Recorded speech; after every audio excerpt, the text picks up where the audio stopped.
Starstruck, cameras flashing, star of a magazine. Oh, oh, starstruck, designer sunglasses, living the dream like a team.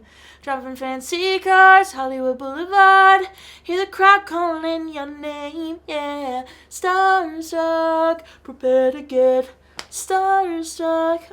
Or, no, you can't see me. No, you can't be me. You know I'm on my game. That's when I'm in my shades. The camera flashing. Alright.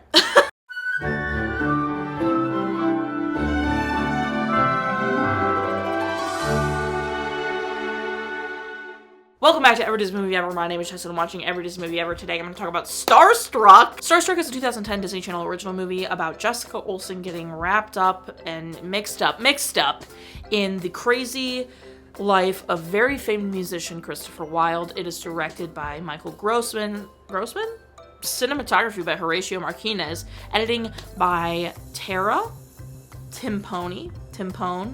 Music by David Lawrence, and it's written by Barbara Johns and Annie DeYoung. Film stars Sterling Knight as Christopher Wilde, Danielle Campbell as Jessica Olsen, Maggie Castle as Sarah Olsen, and Brandon Michael Smith as Stubby. It was shot on location in Los Angeles in 2009, and it was the highest gross premiered February Disney Channel original movie release. This looks fine, like nothing other than like a couple blurry shots. The reused shots are probably my least favorite thing. The fact that they reused some shots in different areas. And then the picture montage, I've got a problem with the whole, like, they take the picture like this, and then the picture that they, like, is printed on his screen is the one that was filmed. That drives me nuts. You couldn't have actually had them take a freaking selfie in front of the Hollywood sign. You were already there. Get the picture printed. That's the picture they freaking took. It drove me crazy. I was so upset. Otherwise, it looks fine. There's some good lighting in certain shots. There's hard, to film shots because it's on location. It looks pretty decent for what it is. I think this movie's, okay, first of all, the movie's garbage, right? I'll talk about something in the opinion section here in a minute, but it's not well written. Dialogue specifically. I think if the dialogue in this movie were better and Mychal Grossman then was able to push his actors just a little bit further, this would be way better than it is. I just think the dialogue is atrocious. The dialogue is so bad. Like, it is. I love the concept of this movie. I'm just gonna tell you now. I love this movie. I did not see it when it aired in 2010. I don't remember the first time I saw it, but I love this movie. Like, I watch it pretty consistently, at least once a year. I watch this movie. I just really like it. It's one of my, go-to little rom-coms. I don't know, man. The enemies to lovers. I think Danielle Campbell does a really good job. I don't know. I like it.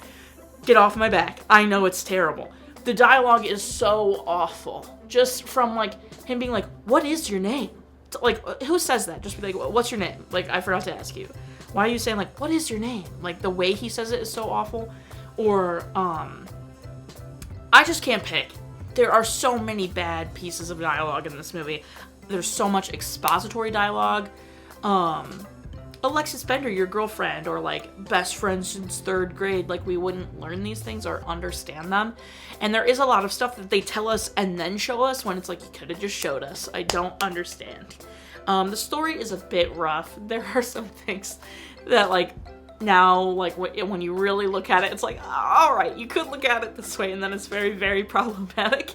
But I don't know, I like it. But I'm not blind. I realize the movie's garbage, but we all have movies that we know are garbage that we love, okay? And I love this one. But the dialogue is atrocious. When it comes to the writing, I think the dialogue is the thing that really makes this movie as bad as it is. And then there's some story stuff that is okay, yikes. Alright, here's the thing. This was a big thing a long time after this movie came out, but Sterling Knight is 21 when the movie was released, so he was around 21 when they were filming. Danielle Campbell was 14 and 15 when they were filming this movie. So that's a huge reason they don't kiss, is because he's a full-blown adult and she is a child. So that's it. That was problematic, right? He's 2021, and she's 14, 15. That is a huge age gap at that time specifically. That is about as bad as it gets at that time. Like when you're 14 and someone's 20. That's only 6 years, so when you're 30 and 36, it's not that bad. But when you're 14 and 20, it's pretty bad. And then Maggie Castle, who plays Danielle's older sister, is 27 when they were filming this. So, yikes. And then to make matters even worse for both Sterling and Maggie, Danielle Campbell blows them out of the water performance-wise. She is very good in this movie. I don't think Sterling is a bad actor because I've seen him in a bunch of other stuff. There are moments in this movie that I think he delivers so well, and I think it's the stuff that he's being like sarcastic and mean, and like the stuff where he's being like really like, what's the purpose of that? Like, that is so real. It comes off so real to me. And then there's stuff that I'm like, you're not a rock star. Like, please stop it. I can't deal with that. And then Maggie, she's 27, right? Like, she's trying to do this stuff. Ooh. So there's stuff that I'm like, ugh, that's really cringe from her. I think the realest moment for her is when she's, like, trying to be a little bit nice to Jessica. But otherwise, no. Danielle blew them out of the water. She acts for her life in this movie. So much of Danielle's dialogue is ADR. They shot on location, so for majority of it. I'm not surprised that a bunch of the movie is ADR, but Danielle's is so apparent. So I don't know what they did or what was going on, but it's like ADR, ADR, ADR. Oh, I never remember to do this. ADR stands for automated dialogue replacement. It happens in every movie. Actors, there's some dialogue that isn't, the sound is screwed, right? Especially from a location shoot.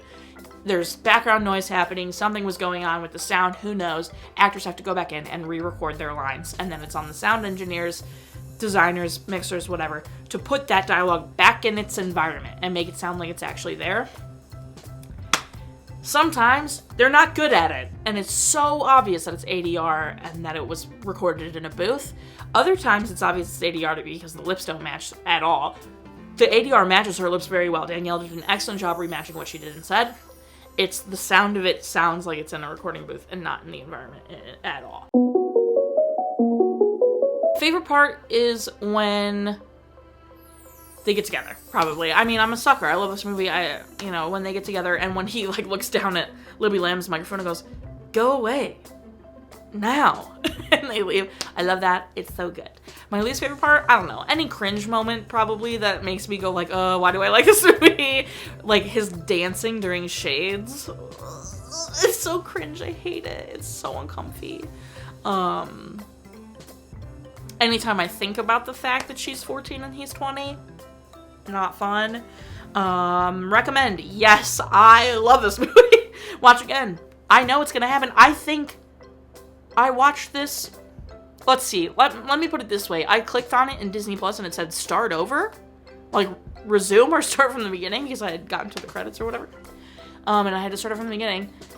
I love this movie. I definitely watched it recently. Like in the second half of last year I watched it because I like sat down and was like watching it while I ate breakfast, and then I'd watch it when I was like getting ready for something, and I watched it in pieces, but I love it, okay? Specific moments. This is where if you watch it as an adult, a superstar that in this movie is only 2 years older than her, but this person looks like an adult and is an adult, right? So in this movie he's 17, so it's not as illegal as it seems, but he hits her on the head, kidnaps her, takes her to see a doctor without a guardian present. She's underage, and not only is it it's his brother-in-law. He didn't actually take her to the ER. He took her to called in a favor. So the doctor's breaking the law by seeing her without any proper protocol. Yikes. He takes her to his house and has kidnapped her. He kidnaps her again later and hits her in the head again later. It's all really not great. if you look at it that way. If you look at it like he's 17, so he's underage, he's not, and like she could have totally been like, leave me here, like go away, why are you taking me somewhere? She went along with it. So like, it's not actually, but like if you look at it that way, you're like, ooh, yikes.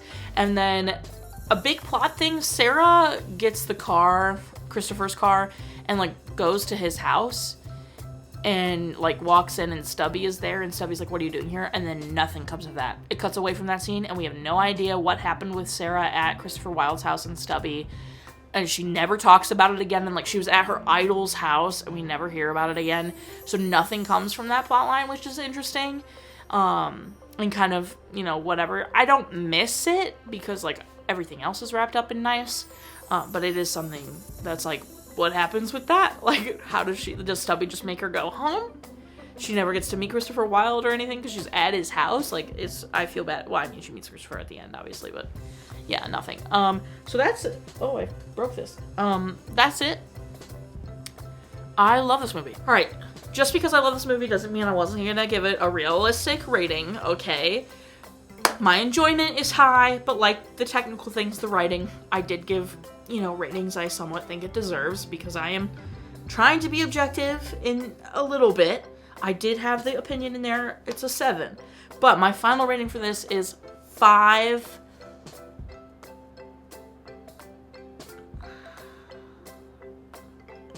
disposable cameras out of 10. Our total movie count is... Parent death toll and cry count are still the same. If you want to keep up with what movie I'm watching when, follow me on all socials. You'll find out what movie I'm watching when. I put out videos every Monday and Friday and sometimes Wednesday. Join Patreon. I got a tier starting at just $1. You get every video a week early, coupon code for merch, and exclusive merch access. Tiers above that, you get daily trivia, monthly postcards, bonus content, this, that, and the other. Go check it out. Buy merch. This is a super original piece, so go get some. Until next time, comment, like, and subscribe, but I'm not in charge of your life. You are, so you do you, and don't be, let's say, Alexis Bender about it. She was kind of bratty. No, you can't see me. No, you can't be me. I'm on my game. That's when I'm in my shades.